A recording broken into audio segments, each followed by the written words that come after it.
most of our history, we didn't have those institutions. The FBI came in during the First World War. And interestingly enough, the one thing that Woodrow Wilson did, he used the FBI to spy on American citizens and actually arrest them if they disagreed with his foreign policy about going to war in Europe.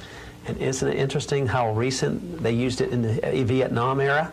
Democrats used it there, and Republicans used the FBI to spy on 100 different groups in this country, including the churches, who disagree with the policy in No alphabet agency is your friend, guys. Isn't that the truth? Keep listening to that. Thank you for that. Central America. It almost looks like the FBI was designed to spy on Americans who might be disagreeing with policy, especially the foreign policy. So the FBI, although I don't think I could condemn everything they've ever done, because I'm sure some of the investigations and investigation of crime has been beneficial, but that could be accomplished through Justice Department within our states. Exactly. We wouldn't reject that portion of it. But I think the FBI has kept and continues to keep a lot of records on a lot of individuals. We have been down this road before, and it's amazing how many people just aren't learning lessons. We're just, history, people say that history doesn't repeat, it just rhymes. Well, it is rhyming hard. Individuals. The CIA has only been here since 1947. Their record is lousy. I mean, just think of the CIA used by the Democratic administration. The CIA record is lousy. The FBI record is especially lousy. We don't even have to talk about Governor Whitmer. And just, it's like one of those shows that I'm just so frustrated about what's going on in America that I don't even have words for a lot of what's going on. Especially when you look at what's going on in the world with Russia and Ukraine and China and Taiwan, and how China is just slowly taking over the world by doing infrastructure and taking over governments by buying them out, essentially. And now we're switching to green energy and allowing other countries. We might not buy from China rare earth minerals, but we'll definitely buy from Africa, and we'll be okay with that slave labor and that child labor. We're fine with that because it's Mother Earth connecting with the green energy sector, and we're totally okay with just being completely taken over. When we can be such a great and self-sufficient country, we decide to cripple ourselves because we're so well off. This is what happens when you have a generation of people that are they call it white privilege. It is not it is an American privilege. We don't understand how rich we have it compared to the rest of the world. And we're so well off that people are willing to cripple our own economy, our own energy sector, in order for their political agenda to be pushed to the day, or for them to continue to stay in power.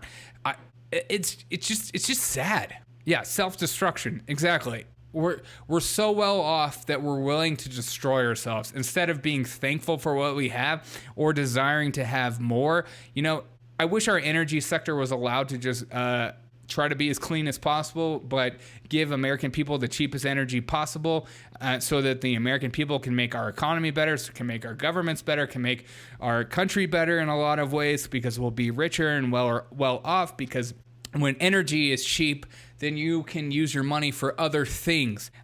Instead, the Democrats and the people, even Republicans, are willing to destroy our energy sector in order to make their friends rich, to make them rich, to stay in power, to a wink and a nod to the other side of the aisle. It's just sad. And then the candidates that should be celebrated, that are speaking actually for their voters, for their people, for the people that vote for them, those are the ones that are condemned the most. Those are the ones that are just driven out by the corporate media, because they themselves are in bed with these politicians, getting rich off one another, little winks and nods. Hey, is there a bill coming down that maybe I could put a trade down? It's just, people are talking about I know I'm ranting right now, but people are talking about on Twitter that this is like a black flag moment. This is a black pill moment, that it feels like all hope is lost. And I've been battling that for the last couple of years, especially with COVID, and especially with how people treated the lockdowns, and how many people on the right side of the aisle were just okay with shutting everything down for the sake of safety. it just depresses me. I'm glad I'm seeing some neighbors near me putting out the "Don't Tread on Me" flag, and that gets me excited. But this is a black flag moment. This is a black pill moment. This feels like there is like no hope and you feel powerless. And so my encouragement to you in this time is to get engaged, become a part of your local political chapter, whatever party you decide you think is the best. At this point, I wish libertarians were real. They're like leprechauns. You're just like, I just feel like if I vote for you, I'm gonna waste my vote. But I just want to be free. Like, I don't care about anything else. I just want to be in a free society, and I want to be treated as a freaking adult that can take care of myself. Society has gone through so much social engineering. It's wild. Yes. It's almost like we're just like one big experiment of like trying to see who is going to take the vaccine, who's going to stay locked down, who's going to protest for what, who's going to put a black square in their profile for what. It's like we're one big social experiment of like putting people in a box just to see how they feel and stuff like that, or making people freak out. And again, here's a perfect example of what I'm talking about, because when we talk about the FBI, we know some of us have forgotten about Hillary Clinton's emails. This is like a perfect example. I know she wasn't a president and stuff like that.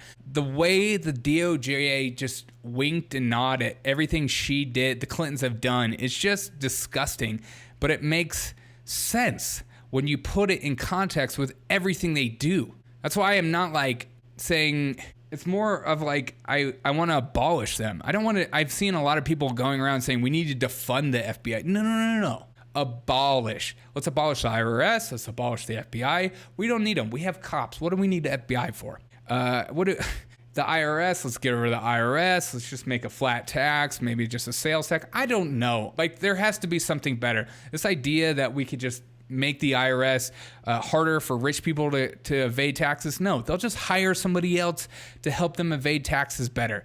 I know rich people that get away with murder on their tax reports because they have good CPAs, they have good accountants that are doing the work for them. It's the people like you and me that are going to get murdered by the IRS in the years to come because of their new 87,000 agents. From becoming president, they destroyed BlackBerries with hammers in the State Department. That's not what won the presidency. Actually, and Evan, hang on, Evan Perez. Hammers, fact check that for me, please, on the fly. Yes, they did, Brooke. As you mentioned, there were 13 devices, mobile devices, and 5 iPads that the FBI said that, in some way were used with her private email server, and they did, in some cases, just destroy them with hammers when they were done using them. Oh, but that's okay. She's a Clinton, so you can do whatever you want if you're a Clinton.